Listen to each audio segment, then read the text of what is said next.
pada bahasan pertemuan ini, yaitu pasang surut. Pasang surut adalah fluktuasi muka air laut sebagai fungsi waktu.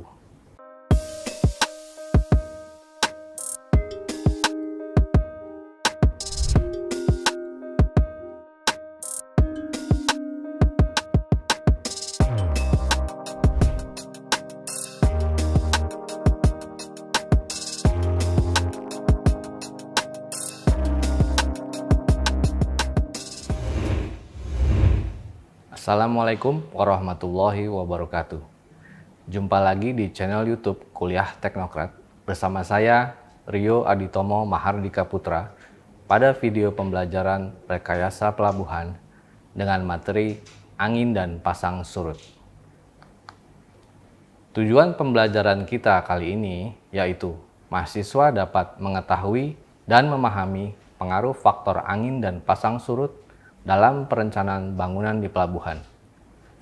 Referensi dapat dilihat di buku Perencanaan Pelabuhan karya Bambang Triatmojo, juga pada buku Teknik Pantai karya Bambang Triatmojo. Untuk referensi jurnal dapat dilihat di artikel berjudul Pembuatan Prototipe Alat Ukur Ketinggian Laut menggunakan sensor inframerah berbasis microcontroller Atmega 328. Referensi berikutnya dapat dilihat di artikel berjudul Studi Karakteristik dan Peramalan Pasang Surut Pelabuhan Labuhan Pandeglang Bagian Selatan, Pelabuhan Merak Banten, karya Valerina Haryadi dan Setiono. Pada perkuliahan kali ini, kita akan membahas dua topik faktor hidrooceanografi yang harus diperhitungkan dalam perencanaan pelabuhan, yaitu angin dan pasang surut. Mari kita tinjau faktor pertama, yaitu angin. Pengetahuan tentang angin sangat penting, karena angin menimbulkan arus dan gelombang, dan angin dapat menimbulkan tekanan pada kapal dan bangunan pelabuhan.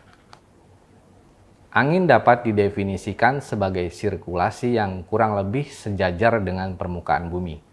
Terjadinya angin disebabkan oleh perubahan temperatur atmosfer. Perubahan temperatur di atmosfer disebabkan oleh perbedaan penyerapan panas oleh tanah dan air, atau perbedaan panas di gunung dan lembah, atau perubahan siang dan malam, atau perbedaan suhu pada belahan bumi utara dan selatan. Pada waktu udara dipanasi, rapat massanya berkurang, yang berakibat naiknya udara tersebut, yang kemudian diganti oleh udara yang lebih dingin di sekitarnya. Pada waktu siang hari, daratan lebih panas dari laut. Udara di atas daratan akan naik dan diganti oleh udara dari laut, sehingga pergerakan angin adalah dari laut ke darat. Sebaliknya, pada waktu malam hari, daratan lebih dingin dari laut, sehingga pergerakan angin adalah dari darat ke laut. Simulasi pergerakan angin di malam dan siang hari dapat dilihat pada gambar berikut ini. Selain pergerakan angin di siang dan malam hari, di Indonesia juga dikenal dengan istilah angin musim, yang terdiri dari angin musim barat dan angin musim timur.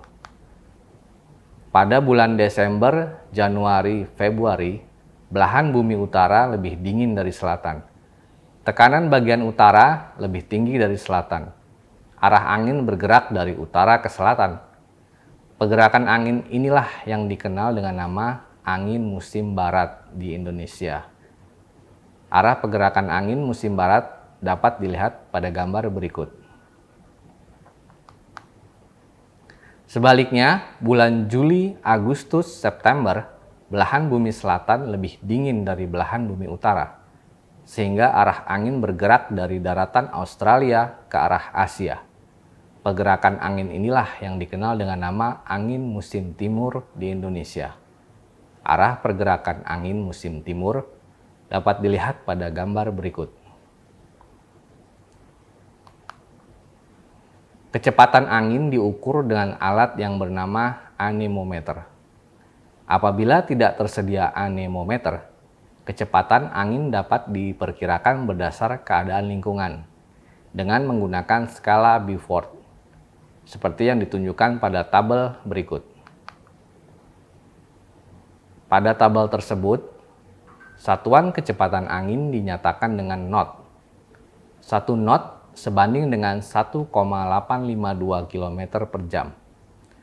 Menurut skala Beaufort, skala 0 memiliki kecepatan 0 sampai 1 knot, disebut sunyi atau calm, tidak ada angin, dan ditandai dengan mengumpulnya asap. Skala 2 memiliki kecepatan 4 sampai 6 knot, disebut dengan angin sangat lemah, yaitu ditandai dengan angin yang mulai terasa di muka, serta daun ringan yang mulai bergerak.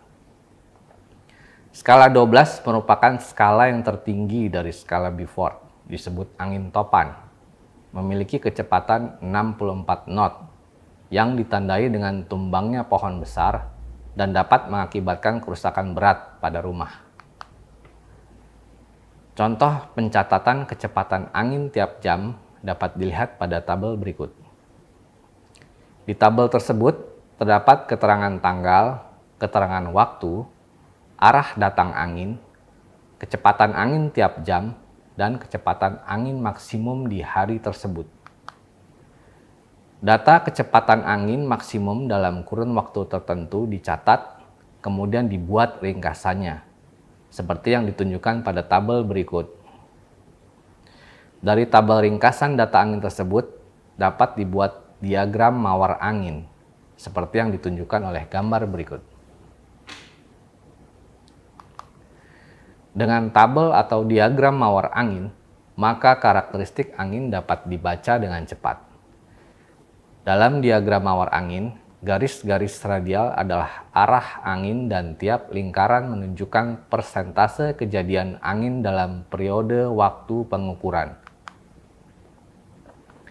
Angin dapat menimbulkan gelombang laut yang dapat mempengaruhi ketenangan perairan alur pelayaran dan kolam pelabuhan tempat kapal bertambat.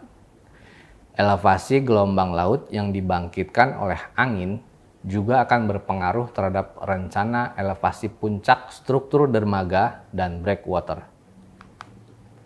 Selain itu, gelombang laut yang dibangkitkan oleh angin juga dapat menimbulkan transport sedimen yang dapat merubah kedalaman perairan di sekitar pelabuhan. Angin juga dapat mempengaruhi berthing force atau gaya berlabuh kapal dan mooring force atau gaya tambatan kapal. Kedua gaya tersebut berpengaruh kepada perencanaan pembebanan struktur dermaga. Dengan mengetahui karakteristik angin di lokasi rencana pelabuhan, maka kesalahan perhitungan perencanaan bangunan di pelabuhan dapat diminimalisir. Sekarang mari kita tinjau topik kedua pada bahasan pertemuan ini, yaitu pasang surut. Pasang surut adalah fluktuasi muka air laut sebagai fungsi waktu. Pengetahuan tentang elevasi muka air tertinggi atau saat pasang dan elevasi muka air terendah atau saat surut sangat penting untuk merencanakan bangunan pelabuhan. Gambar ini merupakan contoh kurva pasang surut. Tinggi pasang surut adalah jarak vertikal antara air tertinggi, yaitu saat garis kurva berada di puncak, dan air terendah, yaitu saat kurva berada di lembah.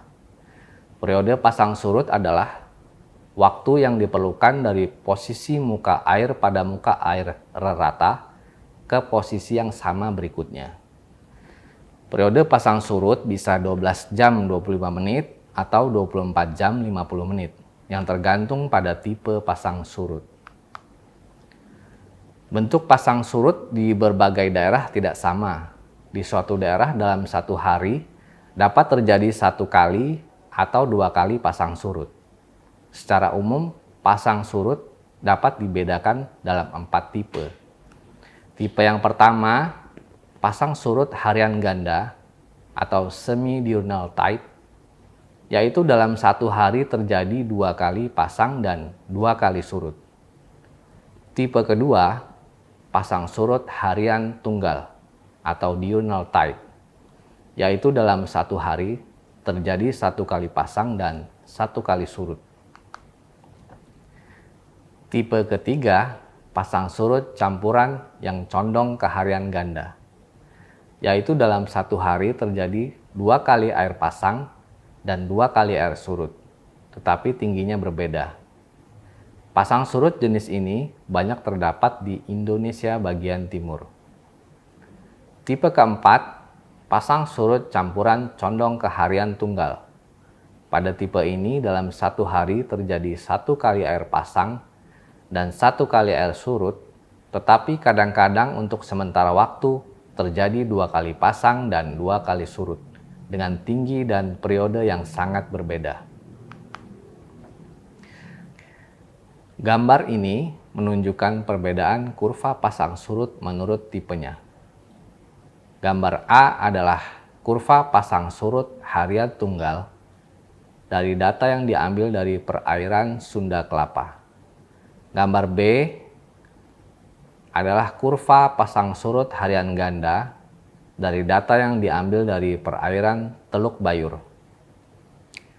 Gambar C1 adalah kurva pasang surut campuran dominan tunggal dari data yang diambil dari perairan Ambon. Sedangkan gambar C2 adalah kurva pasang surut campuran dominan ganda dari data yang diambil dari perairan Tahuna. Gambar ini merupakan sebaran pasang surut di perairan Indonesia dan sekitarnya. Perairan Indonesia bagian timur termasuk ke dalam tipe pasang surut campuran condong ke harian ganda, sementara perairan Selat Karimata di perairan Indonesia bagian barat termasuk ke dalam tipe pasang surut harian tunggal. Pada setiap sekitar tanggal 1 dan 15, atau disebut juga bulan muda dan bulan purnama, terjadi pasang surut purnama atau pasang besar, di mana tinggi pasang surut sangat besar dibanding hari-hari yang lain. Sedangkan pada sekitar tanggal 7 dan 21 terjadi pasang surut perbani atau pasang kecil, di mana tinggi pasang surut kecil dibanding dengan hari-hari yang lain. Gambar ini merupakan kurva pasang surut sesuai dengan kondisi bulan purnama dan perbani. Mengingat elevasi muka air laut selalu berubah setiap saat, maka diperlukan suatu elevasi yang ditetapkan berdasarkan data pasang surut, yang dapat digunakan sebagai pedoman di dalam perencanaan suatu pelabuhan. Elevasi tersebut adalah muka air tinggi atau high water level, merupakan muka air tertinggi yang dicapai pada saat air pasang dalam satu siklus pasang surut. Yang kedua, muka air rendah atau low water level, merupakan muka air terendah yang dicapai pada saat air surut dalam satu siklus pasang surut. Yang ketiga, muka air tinggi rata atau mean high water level, disingkat MHWL, adalah rata dari muka air tinggi selama periode 19 tahun. Yang keempat, muka air rendah rata atau mean low water level, disingkat MLWL, adalah rata dari muka air rendah selama periode 19 tahun. Yang kelima, muka air laut rata atau disebut juga mean sea level, disingkat MSL, merupakan muka air rata antara muka air tinggi rata dan muka air rendah rata. Elevasi ini digunakan sebagai referensi untuk elevasi di daratan. Yang keenam, muka air tinggi tertinggi atau highest high water level, disingkat HHWL, adalah air tertinggi pada saat pasang surut purnama atau bulan mati. Yang ketujuh, muka air rendah terendah atau lowest low water level, disingkat LLWL, adalah air terendah pada saat pasang surut purnama atau bulan mati. Beberapa definisi muka air tersebut banyak digunakan dalam perencanaan bangunan pelabuhan. Misalnya Mean High Water Level atau MHWL atau juga Highest High Water Level yang disingkat HHWL digunakan sebagai acuan penentuan elevasi puncak bangunan dermaga dan breakwater. Sedangkan Lowest Low Water Level atau LLWL diperlukan untuk menentukan kedalaman alur pelayaran dan kolam pelabuhan. Di dalam perencanaan pelabuhan diperlukan data pengamatan pasang surut minimal selama 15 hari yang digunakan untuk menentukan elevasi muka air rencana. Dengan pengamatan selama 15 hari tersebut, telah tercakup satu siklus pasang surut